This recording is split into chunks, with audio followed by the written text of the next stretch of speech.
Psalms 20 verse 1. May the Lord answer you when you are in distress. May the name of the God of Jacob protect you.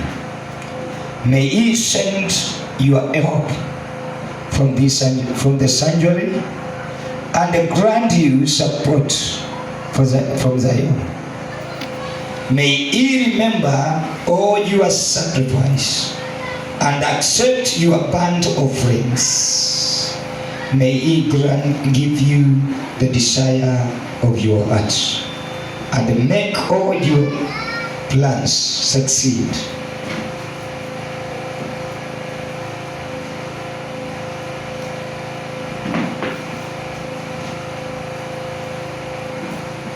Kijana, unisomee mistari hiyo nini? Bwana akujibu siku ya dhiki. Jina la Mungu wa Yakobo likuinue. Akupelekee msaada toka patakatifu pake na kukutegemeza toka Sayuni.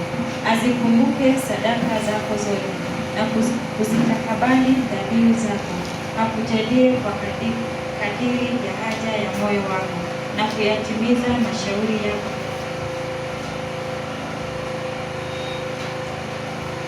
Bwana Yesu asifiwe sana. Amen. Bwana Yesu asifiwe. Amen. Tuamini na tuombe kwa ajili ya neno.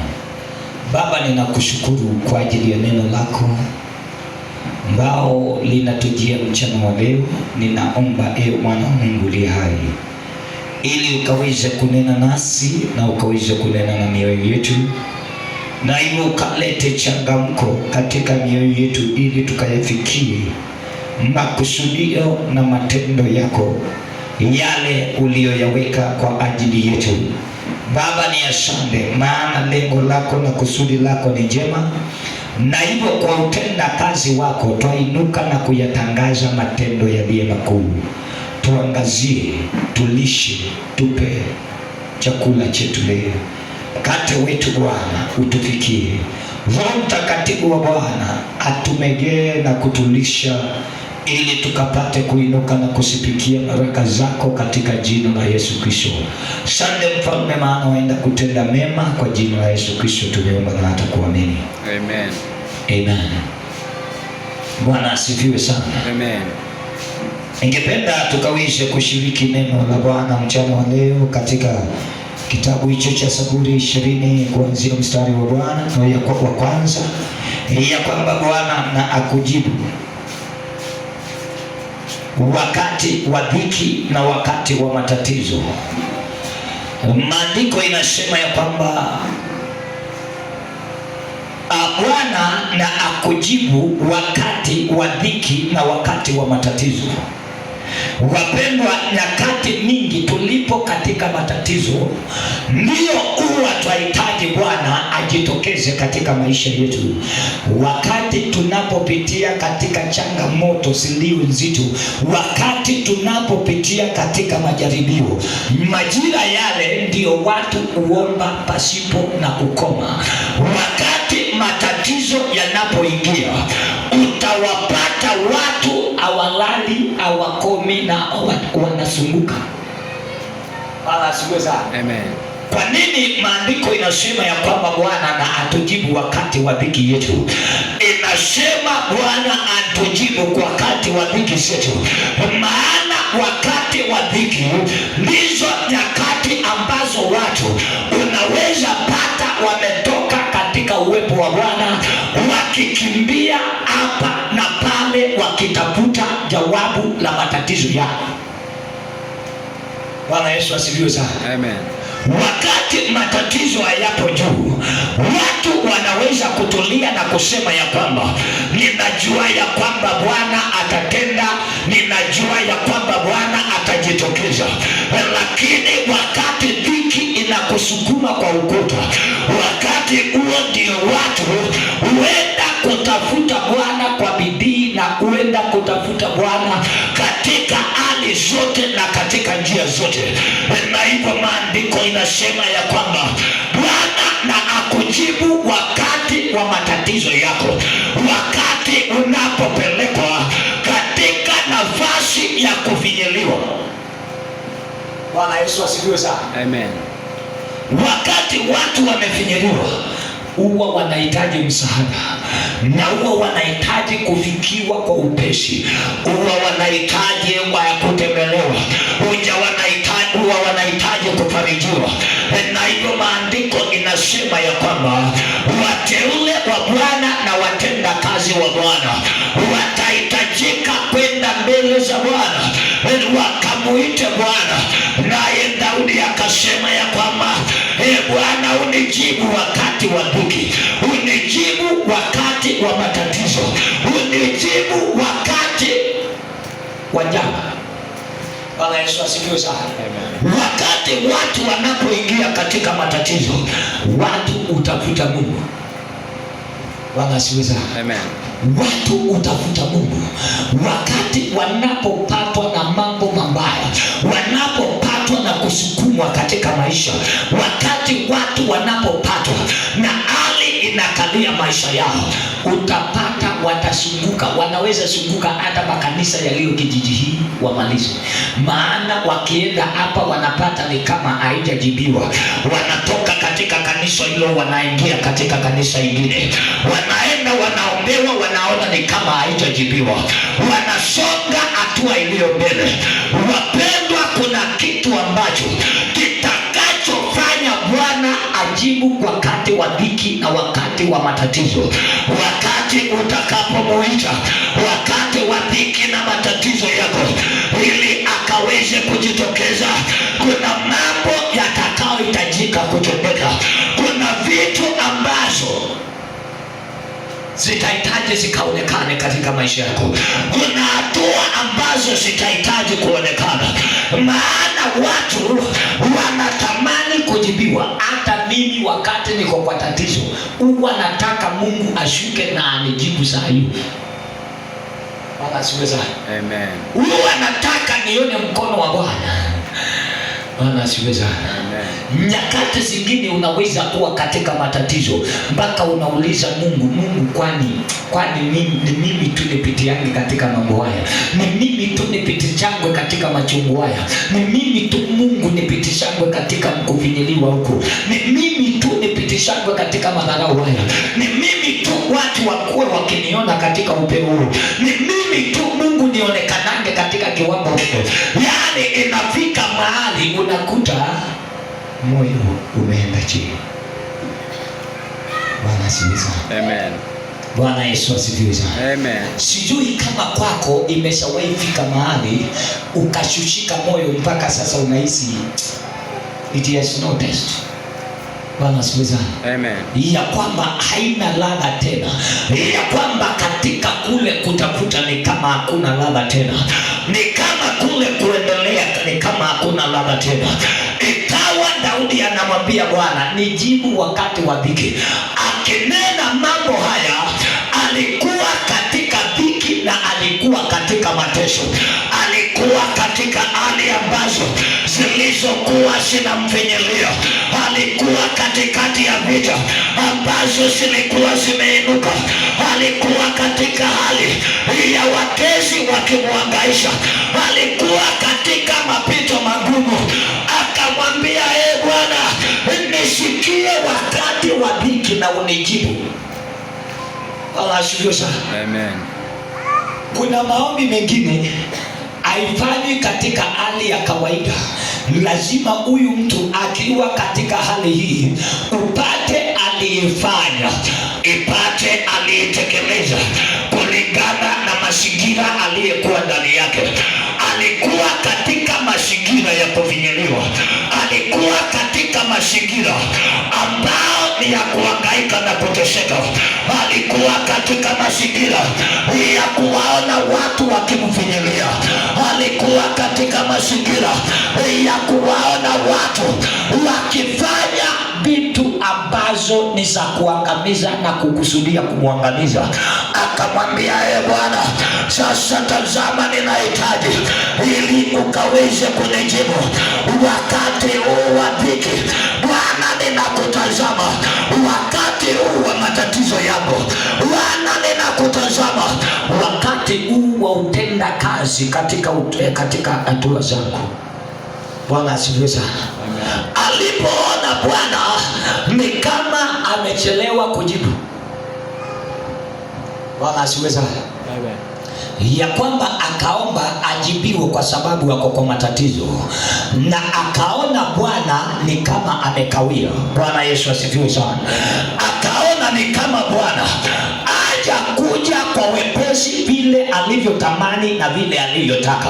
Unajua, nyakati zingine tunapoomba Bwana atufikie, tunaweza ona hajakuja kwa wepesi, hajakuja kwa haraka, hajakuja vile tulivyokuwa tunataka, hajakuja kulingana na vile tunavinyeliwa, hajakuja kulingana na vile hitaji inatusukuma. Akaangalia akaona ya kwamba ni kama Bwana hakuja haraka.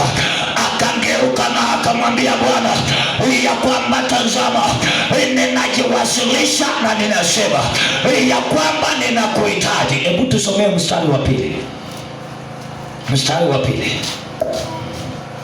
Akupelekee msaada toka patakatifu pake na kukutegemeza toka Sayuni.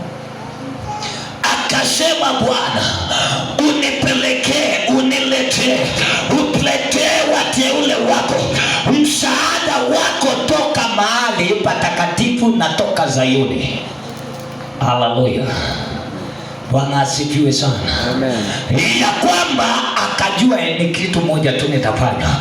Nitakapoitana twende Sayuni, nitakapoitana tutembee katika utenda kazi wa Sayuni, nitakapoitana Bwana anitembelee, Bwana anifikie, aniletee msaada wake toka Sayuni, toka mahali pake patakatifu. Atakuja. Akaitana matatizo, akaona hayafikiwi, akasema msaada ziutoke Sayuni, ya kwamba msaada utoke mahali patakatifu. Akasema msaada utoke katika upeo wa Bwana. Akasema msaada utoke penye mlima mtakatifu. Akasema msaada utoke katika madhabahu ya Bwana, maana Sayuni ndipo palipokuwa na madhabahu ya Bwana. Bwana Yesu asifiwe sana. Amen. Katika Sayuni hapo ndipo watu walipokuwa wakipatana, wakipeleka dhabihu, wakipeleka matoleo, mahali watu walipokuwa wakienda kupata msaada wa Bwana. Akasema Bwana, si msaada wako unijie. Bwana nisaidie katika mambo haya. Bwana nisaidie katika vita ninazopitia. Bwana nisaidie katika kuinukiwa. Bwana nisaidie katikati ya mapigo yanayoinuliwa. Bwana nisaidie katika umateka toka Sayuni, nisaidie. Bwana asifiwe sana. Amen. Na hivyo katika kule kuitisha msaada, ina maana msaada pia ukachelewa. Bwana asifiwe sana. Amen. Alipoitisha msaada toka mahali patakatifu, inaonyesha msaada pia ukakaa kuchelewa na kutofika kulingana na haraka. Unajua, kulingana na hali aliyotamani na vile alivyokuwa akitaka itendeke, akageuka, akaangalia, akaona nimeomba mwezi hii, nilikuwa natazamia ya kwamba mambo haya yakatendeke, lakini haijawezekana kutendeka, sijaweza. Akaomba tena, akaona haijawezekana, akamwambia Bwana nijibu kwa sababu niko kwa matatizo. Akaona Bwana hajamjibu, akamwambia Bwana si utume msaada toka Sayuni. Akaona msaada haujakuja, akakaa, akaona kuna mambo ambao yanaendelea, akaona kuna kisingiti, akaona kuna hali ambazo zinazozuilia kujibiwa kwako. Bwana asifiwe sana.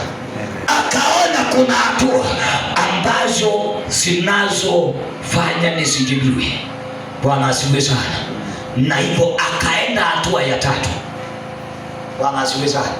Baada ya kuitisha msaada toka Sayuni, akaona ni kama mambo hayajasikika, akaenda hatua ya tatu. Soma mstari wa 3.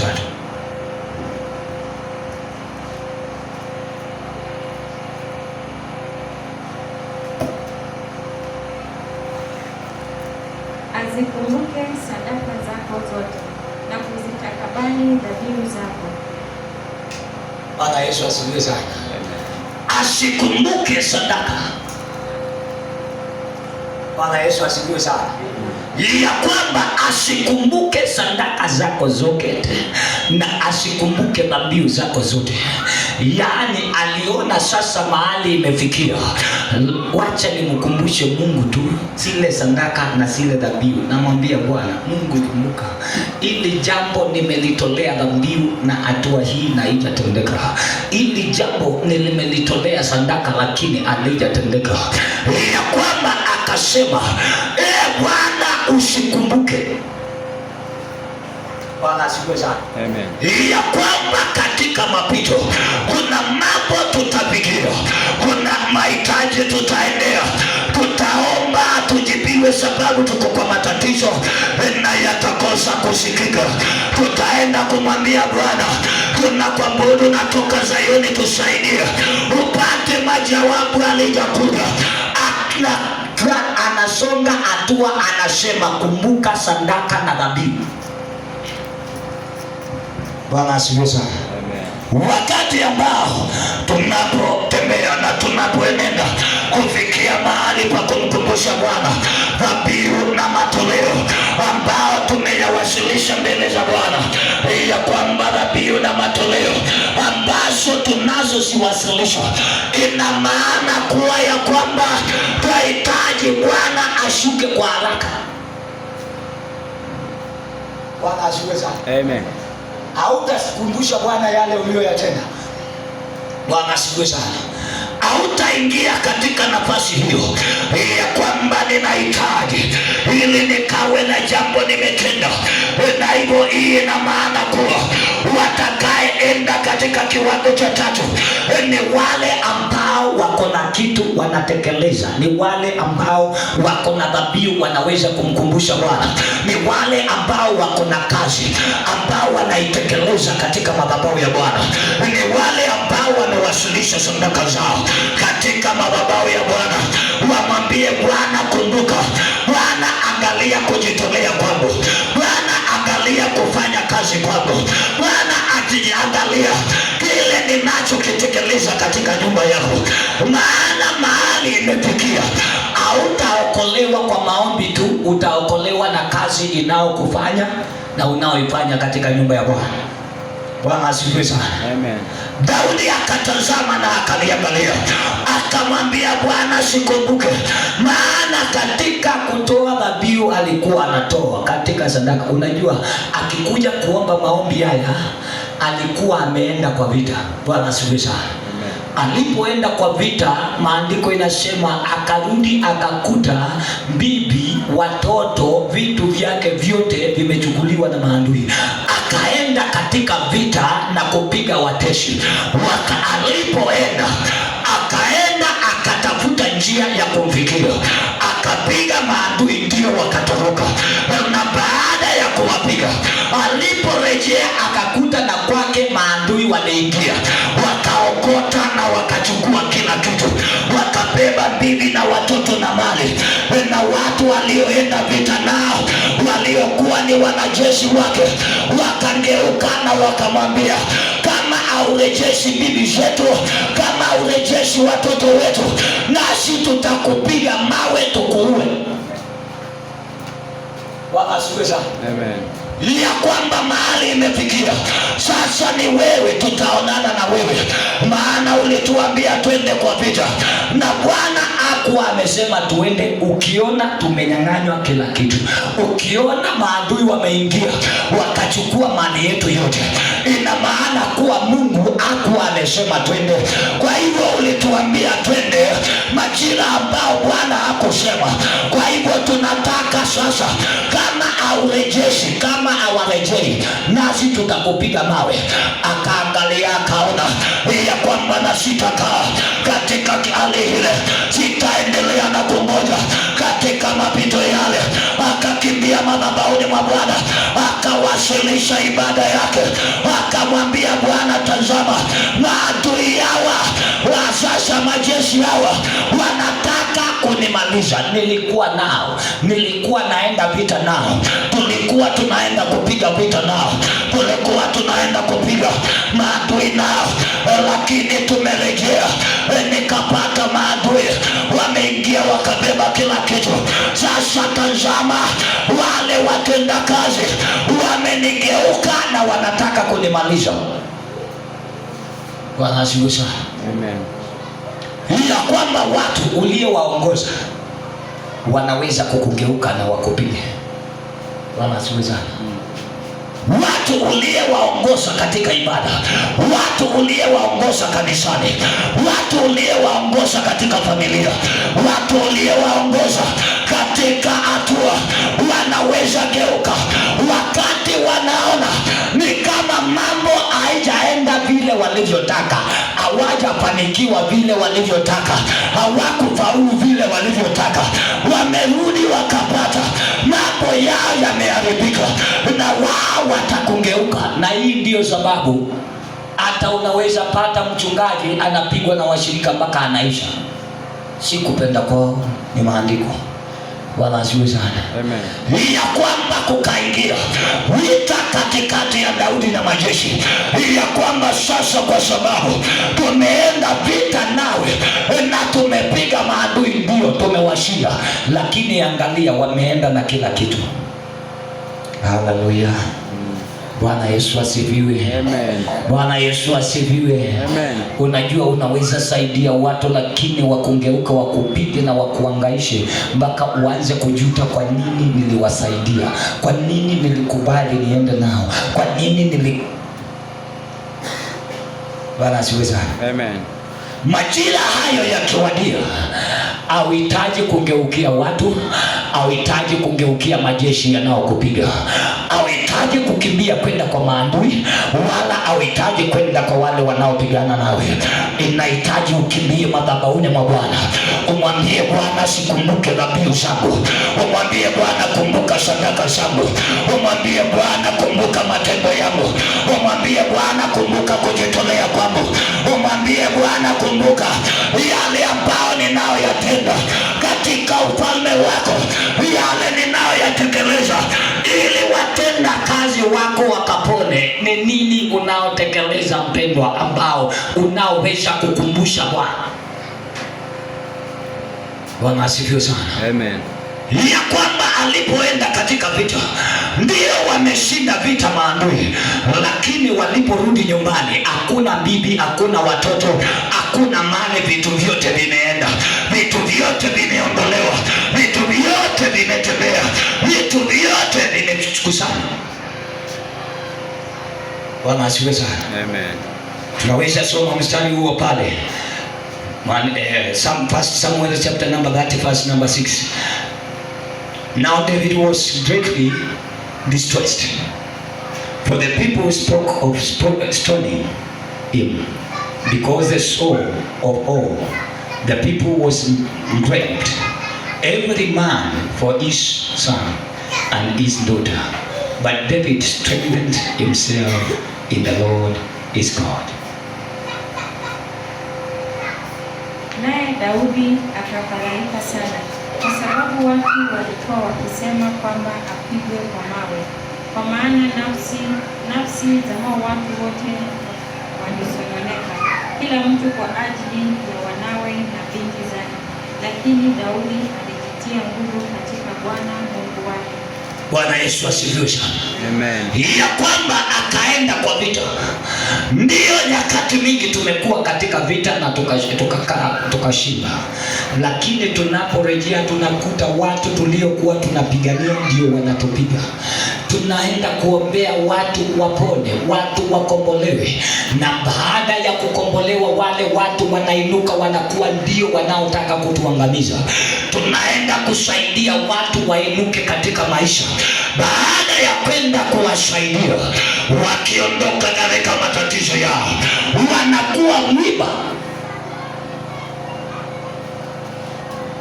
Bwana asifiwe sana. Amen. Wanakuwa mwiba. Saa hiyo hauhitaji mambo mengine, unahitaji kumgeukia Bwana na kujitia nguvu katika Bwana. Inahitaji kumgeukia Bwana na kuanza kumkumbusha yale matendo, kuanza kumkumbusha zile sadaka, zile dhabihu ambao umekuwa ukitekeleza katika wake, kule kujitolea ambao umekuwa ukijitolea. Wapendwa, twahitaji kuwa tunajitolea na twajitolea kwa sadaka na kwa dhabihu. Bwana asifiwe sana. Unajua, wakati mtu anawasilisha dhabihu, inaweza kukaa kitu kisicho na manufaa na inaweza kutojibiwa saa hiyo, lakini nyakati zikiwadia, unayaona yale matunda pasipo na kung'ang'ana. Shida ni vile tunataka tupeane, tupewe. Bwana asifiwe sana.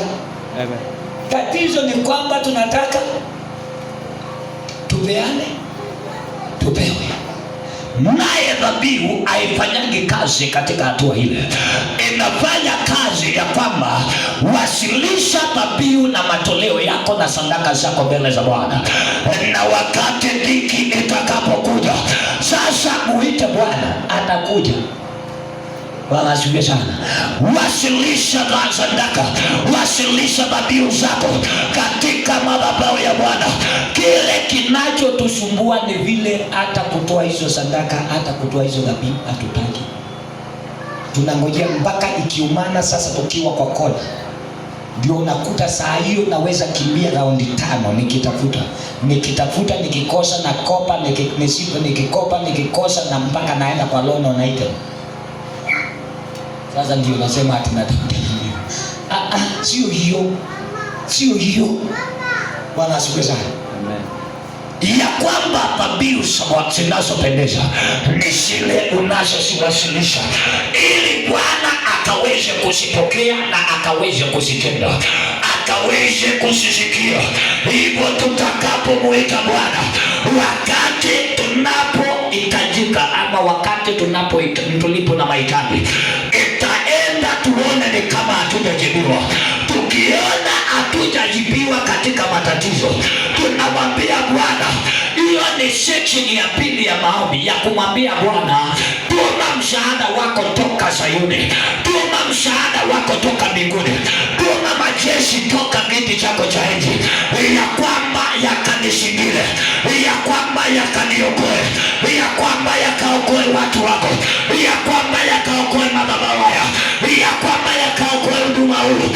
Ukiona haijaenda, unamwambia Bwana, sikumbuke dhabihu zangu. Hiyo ni hatua ya 3. Bwana asifiwe sana. Bwana Yesu asifiwe sana. Kinachotusumbua ni kwamba hatutaki kujitolea, na tukitaka hatutaki kujipeana. Haleluya. Amen. Bwana Yesu asifiwe sana. Kitu cha kwanza ningependa ujue, trade ya kutoa ndio ikuje. Ujue hiyo itafanya kazi, maana saa ile umetoa, siku ile itakuja siku ile utaki, na saa ile ulikuwa unataka haikufika. Wala asifiwe sana. Ukitoa saa ile haiko katika utayari, wakati utakapokuwa na hitaji, itakuwa majira yake ya kujibiwa imewadia.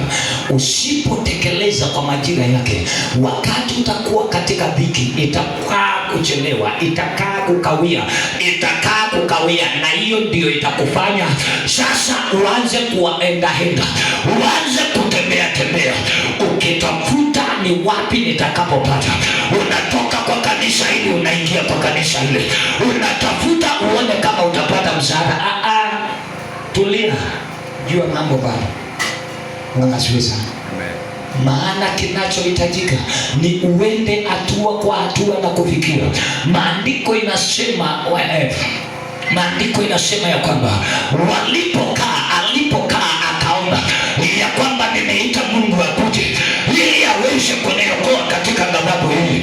Akaona ya kwamba ni kama hajajibiwa, akamwambia Bwana, toka Sayuni, tuma msaada wako unijie.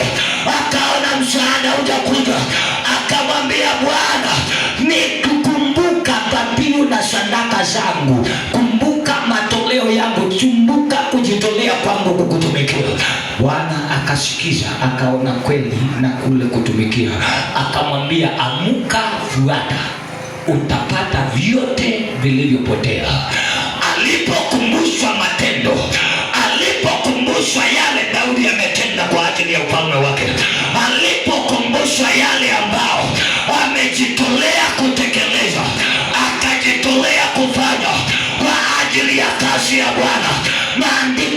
akasema, akaamuka. Hebu siweka hapo. Akaambiwa amuka, fuata. Bwana asifiwe sana. Na hivyo Daudi akauliza kutoka kwa Bwana. Sema, so David inquired of the Lord, saying, shall I pursue this troop? Shall I overtake them? And he answered him, pursue, for you shall surely overtake them, and without fail recover all. Daudi akauliza kwa Bwana, akasema, je, nikiwafuata jeshi hili nitawapata? Naye akamjibu, fuata, kwa kuwa hakika utawapata, nawe ukosi utakapofanya yote. Bwana Yesu asifiwe sana. Akauliza sasa kutoka kwa Bwana, baada ya kukumbusha Bwana yale ambao ametekeleza kwa ajili ya kazi yake, akamuuliza Bwana, shall I pursue these people? Shall I pursue this troop? Shall I pursue these enemies? Akaambiwa ndio, amuka, fuata sasa. Utawapata wote na utarejesha vitu vyote. Utarejesha vitu vyote vilivyochukuliwa. Wapendwa, kile kitatufanya that we may pursue. It is the work that we are doing in the house of the Lord. Bwana Yesu asifiwe sana. Matendo ambao yanaotenda vile ambavyo unavyojitolea. Bwana asifiwe sana. Amen. I can tell you of another man aliyekuwa mtenda kazi. Bwana asifiwe sana. Amen. Aliyekuwa mtenda kazi katika njia za Bwana, aliyekuwa anaitwa Hezekia. Ilifika wakati akaambiwa na majira yako imeondoka. Akaambiwa panga nyumba yako na watoto wako vizuri. Ninaamini kama ingekuwa ni leo, mtu wa leo aambiwe maneno kama hayo, anaweza kuwa wazimu. Si kweli? Ataanza kuruka kichwa. Atakimbia eneo lote na njia zote akisema sasa ninajua nitakufa. Wengine watakimbia mpaka wakufe wakikimbia, wakiongopa wasikufe. Akimbie mpaka akufe akikimbia. Bwana asifiwe sana. Amen. Lakini akaambiwa jiandae. Andaa nyumba yako na watu wako, maana ninaenda kukuondosha. Unaenda kuondoka katika uso wa dunia. Ninataka ujiandae. Ripoti ikaletwa na nabii, akamwambia hivi ndivyo Bwana wa majeshi anasema. Hivi ndivyo Bwana wa majeshi anavyotesema katika hatua zako. Akamwambia ya kwamba jipange pamoja na nyumba yako, maana ninaenda kukuondosha.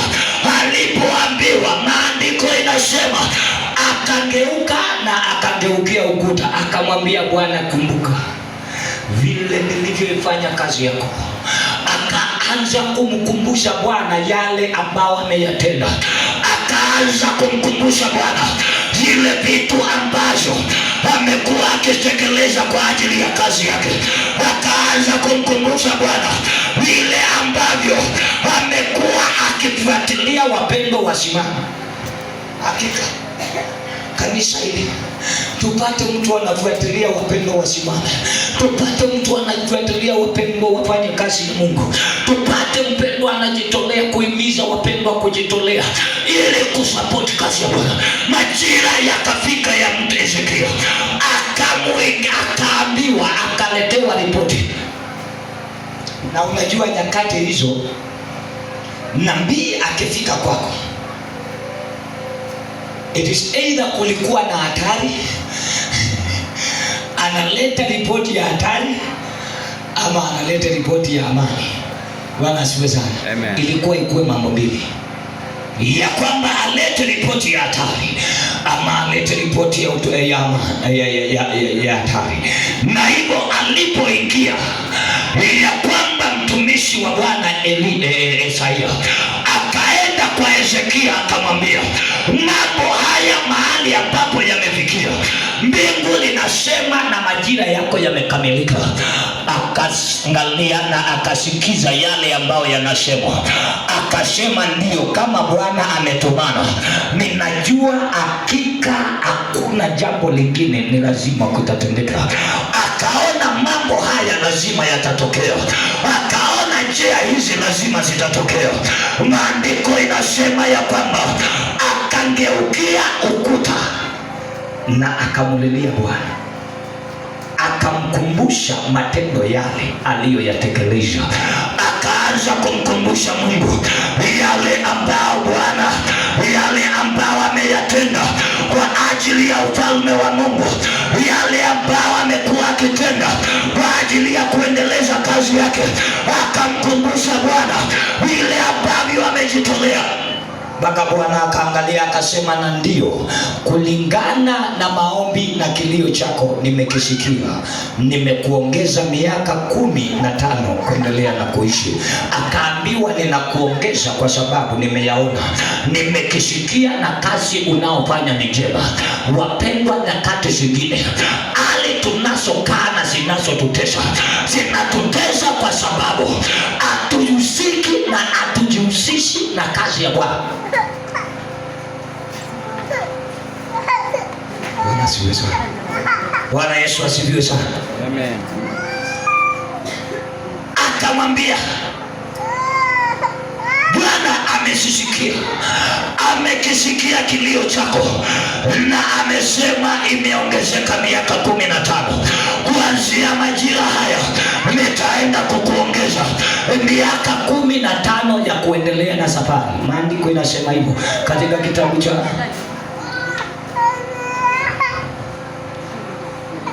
Bwana asifiwe sana.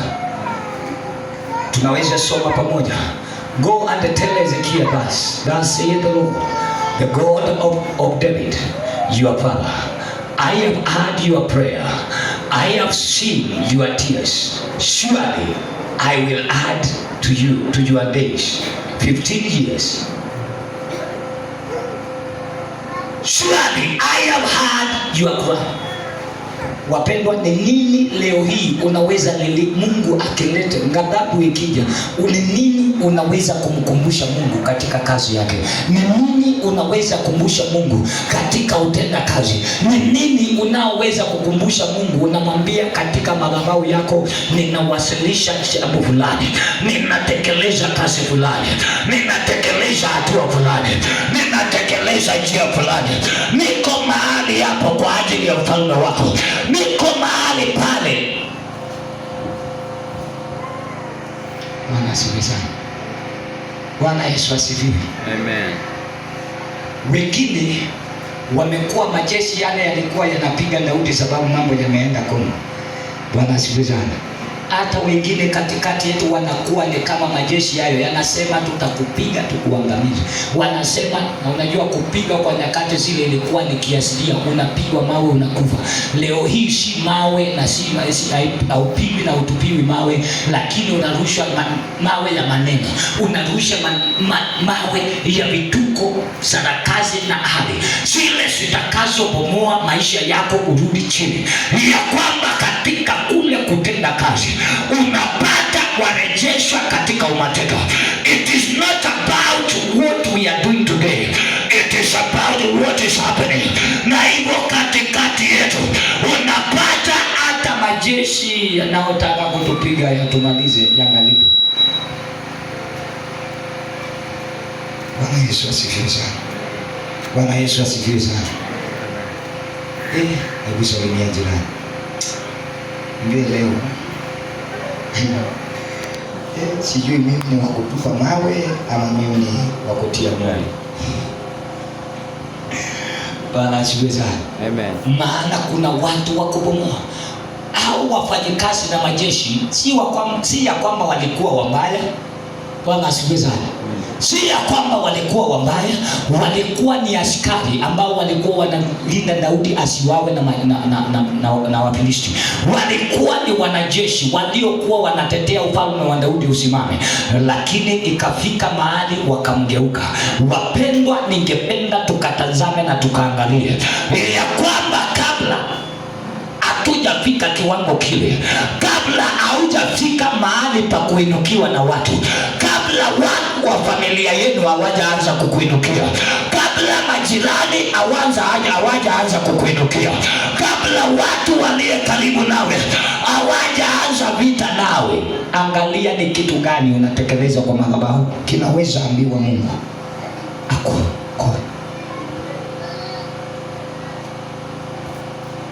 Bwana Yesu asifiwe sana. Angalia. Yes. Maana tumepigwa vita, tumechambuliwa, si kwa sababu tulistahili kushambuliwa. Tumeomba Bwana niokoe katika matatizo, badala ya kuokolewa sababu uko katika matatizo, unapata dhiki ndio zinazidi kuongezeka. Unamwambia Bwana tuma msaada wako toka Zayuni, unakuta msaada bado haujakuja. Sasa unaenda katika kiwango cha kumkumbusha yale mambo unaoyatenda.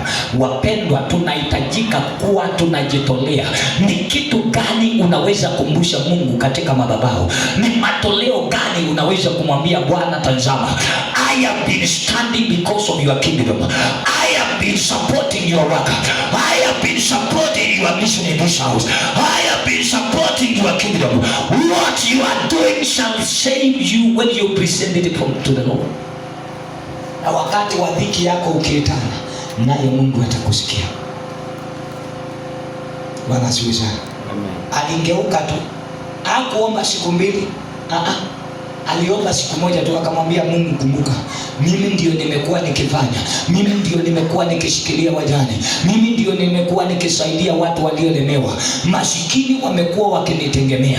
Tazama vile nimekuwa nikisimama na watumishi wako wakiendeleza injili na wakipeleka jumbe. Angalia vile nimekuwa nikijitolea Bwana, angalia vile ambavyo nimekuwa nikisimama na nyumba yako ili watu wakaje mahali pale na kuabudu.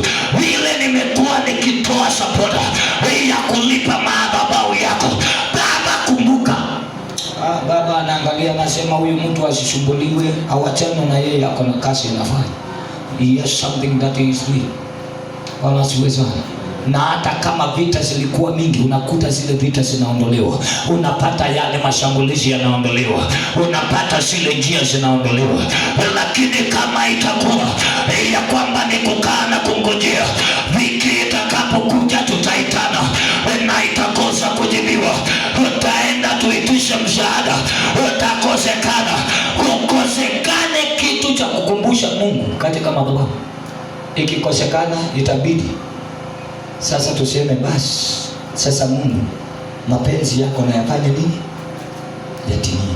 Baba, mapenzi yako yatimie. Father, let your will be done. Maana sasa sisi tumesimama katika nafasi, tumekuita kwa majira yanayofaa. Kwa hivyo kama atatusikia na akuhurumie kwa zile huruma, basi hata kuokoa kwa wepesi inaweza kaa muda ndio kuja kukufikia.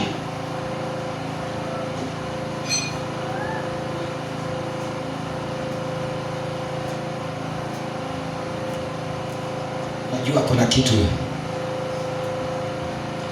niliona in this altar. Unaona hii laini iko hapa. Hii laini tulikuwa tumeweka hii kataa. Bwana asifiwe. Amen. Niliona mawe ya dhahabu ikiwa imepangwa hapa. Kutoka hapa mpaka pale naona mawe ya dhahabu ikiwa imepangwa. Na nilipoyaona mawe hayo yakiwa yamepangwa, nikauliza Mungu, na kwa nini basi tuendelee na kuteseka na kuhangaika? Akaniambia watu wangu wameshindwa na kuchukua utajiri nilioweka katika madhabahu.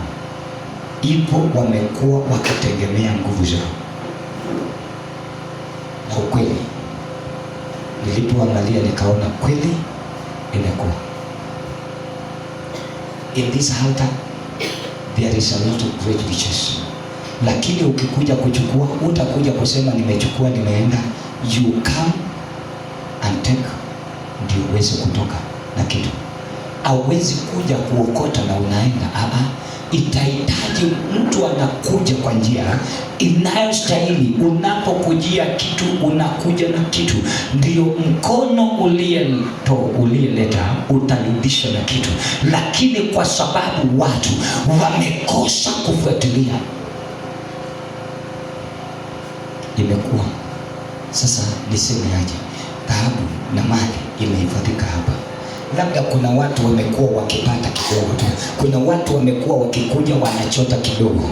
I pray that you may see, may God open your eternal eyes, awafungue macho ya ndani muweze kuona, awafungue macho.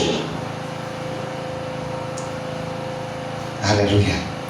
Bwana Yesu asifiwe sana. Amen. Bwana Yesu asifiwe sana. Bwana Yesu asifiwe. Amen.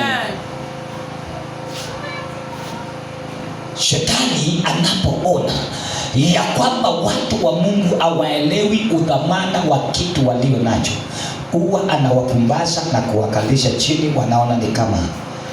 I tell you, ninataka nikwambie mpendwa, just take it serious. Take action about it. A time will come. Unajua mtu anayejua atakuja na aokote na aende na ukute tumepoteza. Maana wale watu wangepokea zile baraka, ndio sipo, lakini zimekosa watu wa kuzipokea. Ndio kuna mawe ya shaba, kuna mawe ambao ni ya dhahabu, kuna mawe ambao ni ya silva, ambao yanahitajika kupegwa na watu wapebe, watu wakue, watu watalijishwe. Na hivyo katika ile njia watu wamezuiliwa, they cannot reach. Watu wamezuilika. Wakiambiwa chukua hatua, they don't take any kind of step. Wakiambiwa songea mbele, they don't take any step, because there is resistance for them to reach. Bwana Yesu asifiwe sana. Amen. Sasa ukiangalia hapa mbele unaona kuna mabox. Bwana asifiwe sana. Do you see any box? Unaona box yoyote? Unaona vitu zimejaa? Unajua huwezi kusiona, maana unaangalia na macho ya mwili. If you will look spiritually, utaona mahali hapa imejaa vitu vya thamani. But the enemy, but because of orange of the kingdom of darkness, sasa mambo yamezuiliwa. Na hii ndio sababu Bwana anatamani wapendwa waanze kuchukua hatua, waanze kuchukua hatua ya kufuatilia. Bwana asifiwe sana. Amen. Bwana Yesu asifiwe. Hiyo nilionyeshwa wiki hii. There is gold. Bwana asifiwe sana. Amen. Kuna dhahabu zimepangwa hapa. Kuna dhahabu, mawe ya dhamana, vitu vya dhamana. They are still in the altar, but nobody is there willing to take them. Hakuna mtu anayetaka kuzichukua. Unapata watu hawataki, yani they don't see, because hautakuja kusema nimechukua niende naye. You have to show a spiritual commitment for it to flow. Bwana asifiwe sana. Inahitaji ionyeshwe spiritual commitment that will give you to support, that you may commit yourself to support and give what is acceptable and what is glorious, and then the Lord will pour out, atateremsha tu. Bwana asifiwe sana. Na hivyo kwa njia ile, wapendwa, tumekaa maisha ya kutofanikishwa. Ni kitu gani tutakumbusha Bwana wakati utakapokuwa katika dhiki? Ni kitu gani nikiomba nikumbushe Bwana kukuhusu? Ni kitu gani nitakumbusha Bwana kuhusu maisha yako ninapokuombea? Ni kitu gani nitakumbusha Bwana? Bwana asifiwe sana. Amen. Can you position yourself to pick what the Lord has placed in this place?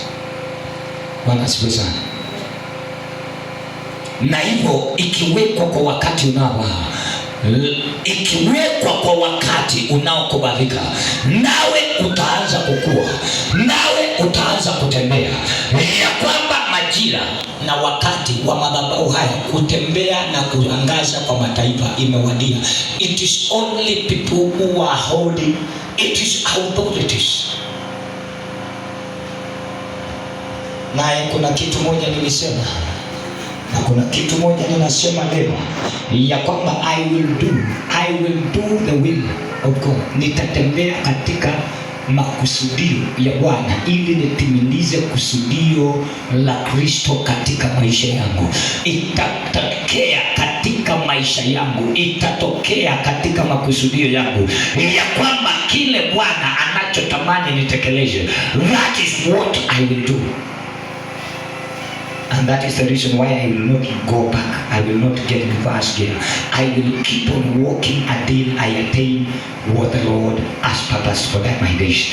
Wapendwa, ni kitu gani unaweza, tunapoenda mbele za Bwana, tunapokaribia Bwana, tunapomuita Bwana, ni nini unaweza kumkumbusha Bwana katika madhabahu haya?